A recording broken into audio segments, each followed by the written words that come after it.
Hey YouTube, Lost Bohem here. I'm just doing a quick little review of my 2012 Yamaha R6. I just wanted to, I did explain a couple of my other videos that I was going to do some mods to the bike, so I just kind of wanted to point out what those were before we got into the review. Got myself a dark smoke windscreen here, put on some frame sliders, in it some flush mount turn signals. They're light smoke, you can still see them during the day. I've got a fender illuminator kit here that's normally supposed to sit at about here or so and come down at a right angle, but what I did is I actually turned it around and bent it up quite a bit. You can still see it from behind, so there's no issues there, but I just think, you know, sitting further under the bike, it's going to give the bike a lot more of a cleaner, sort of streamlined look to it. I've got the integrated back turn signals, and I actually just put these on the other day. These are ASV C5 series shorty hand levers. You know, they're obviously not going to stick out as far as stock.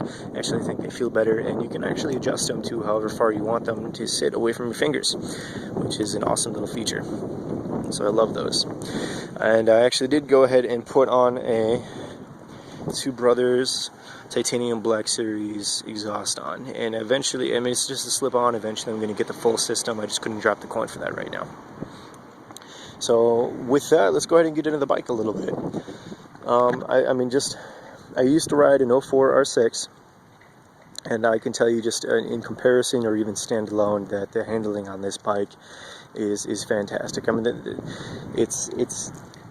and I think what they did is they actually kind of, you know, lowered the physical weight of the bike a little bit, so you don't have to press down nearly as hard when you want to go ahead and take that curve. The only problem I found with the steering stabilizer, or with the steering system, is that it doesn't actually have a stock steering stabilizer, so I'm going to have to go ahead and pick up a GPR or a Wind, something like that. Now, normally it wouldn't be a problem. But it's, I mean, like at those low speeds, it's not going to be an issue, but I definitely noticed that wobble at highway speeds.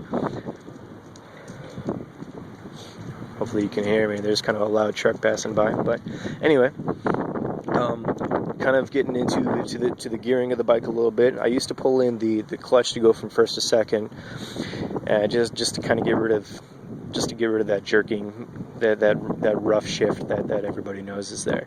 I mean, it was never too much of an issue, but it was enough that I just kind of wanted to try and eliminate it. And with this bike, I've noticed that I don't need to. I can do completely clutchless upshifting, and you know, I can't really tell the difference. I mean, I can barely tell the difference. It does have a 16,500 red line. See if you can kind of see that there. And I've noticed that I can sit in the gears quite a bit longer before I need to shift. I mean, I was going about 60 miles per hour the other day, and sitting in fourth gear, and I only had about 6,000, 7,000 RPMs, which I thought was actually pretty impressive. You know, that might have been due to some other factors, but I've noticed that's been pretty average so far for me. The bike seat is kind of slippery, I've noticed. I mean, it's not too much of an issue for me, but my passenger tells me that the back seat is very slippery, and I've noticed that a little bit because she kind of bumps into me a little bit.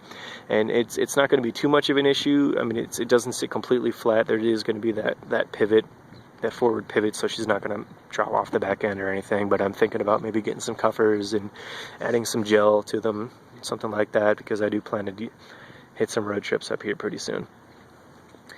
I mean, as far as the bike as a whole, you know, the acceleration is going to be a lot higher, and the top speed is going to be a little bit higher as well. I haven't had the chance to max it out yet. I just haven't been to a track. I've got to go ahead and get myself out to one pretty soon, so I can see what the bike can really do.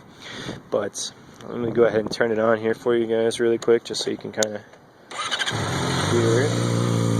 And you know, this is just with the slip-on. It's obviously not going to. I mean, it's obviously not going to be as impressive as full system, but it is going to be a little bit louder than stock, not too much, which I like. I don't want a really loud bike, but it does sound a lot deeper, especially when I get up into those higher RPMs. It doesn't sound nearly as whiny or tinny.